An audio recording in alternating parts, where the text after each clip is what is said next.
অবসায়ন হতে যাওয়া ব্যাংক বহির্ভূত ৯টি আর্থিক প্রতিষ্ঠানের আমানতকারীদের টাকা ফেরত পাওয়া নিশ্চিত করতে একটি রোড ম্যাপ করবে বাংলাদেশ ব্যাংক।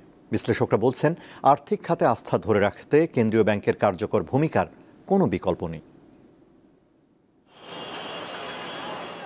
ব্যাংক বহির্ভূত ৯টি আর্থিক প্রতিষ্ঠানকে সম্প্রতি অবসানের সিদ্ধান্ত নিয়েছে বাংলাদেশ ব্যাংক। এগুলো হলো FAS finance, Bangladesh industrial finance company, premier leasing, far east finance, GSP finance, prime finance, Aviva finance, peoples leasing এবং ইন্টারন্যাশনাল লিজিং। উচ্চ খেলাপি ঋণ, মূলধন ঘাটতি ও আমানতকারীদের টাকা ফেরত দিতে না পারা, এই ৩ কারণের ভিত্তিতে প্রতিষ্ঠানগুলোকে চিহ্নিত করা হয়েছে।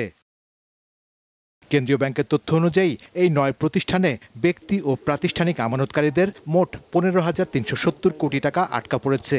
এর মধ্যে ৩,৫২৫ কোটি টাকা ব্যক্তির এবং বাকি ১১,৮৪৫ কোটি টাকা বিভিন্ন ব্যাংক ও প্রতিষ্ঠানের। ব্যক্তি আমানতকারীদের সবচেয়ে বেশি ১,৪০৫ কোটি টাকা আটকা পড়েছে পিপুলস লিজিংয়ে। এছাড়া আভিবা ফাইন্যান্সে ৮০৯ কোটি, ইন্টারন্যাশনাল লিজিংয়ে ৬৪৫ কোটি এবং প্রাইম ফাইন্যান্সে ৩২৮ কোটি টাকা আটকা রয়েছে। অনেকের আছে ভলিউম আছে, ধরুন ২ কোটি, ৩ কোটি, ৫ কোটি। আমরা তাকে হয়তো করতে পারছি না একসাথে, বাট আমরা রেশনালাইজ করতেছি।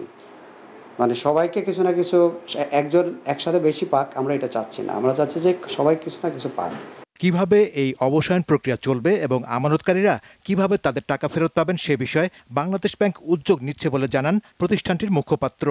যখন আমরা অবসায়নের চূড়ান্ত সিদ্ধান্ত গ্রহণ করে ফেলব, তখন কোন প্রক্রিয়া অনুসরণ করে করা হবে, ধাপগুলি কি হবে, কোন ধাপে আমরা কোনটাকে মিটিগেট করব, এই সবগুলো ওই চূড়ান্ত সিদ্ধান্ত গ্রহণের সময় একটা রোড ম্যাপ তৈরি করা থাকবে।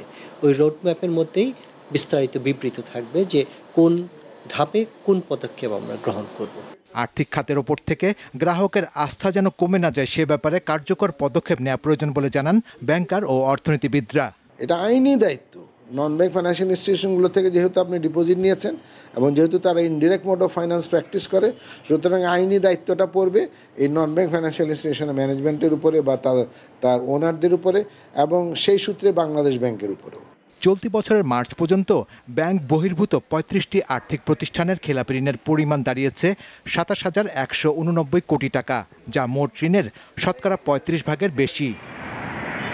শাহরিয়ার ইমন, দীপ্ত সংবাদ, ঢাকা।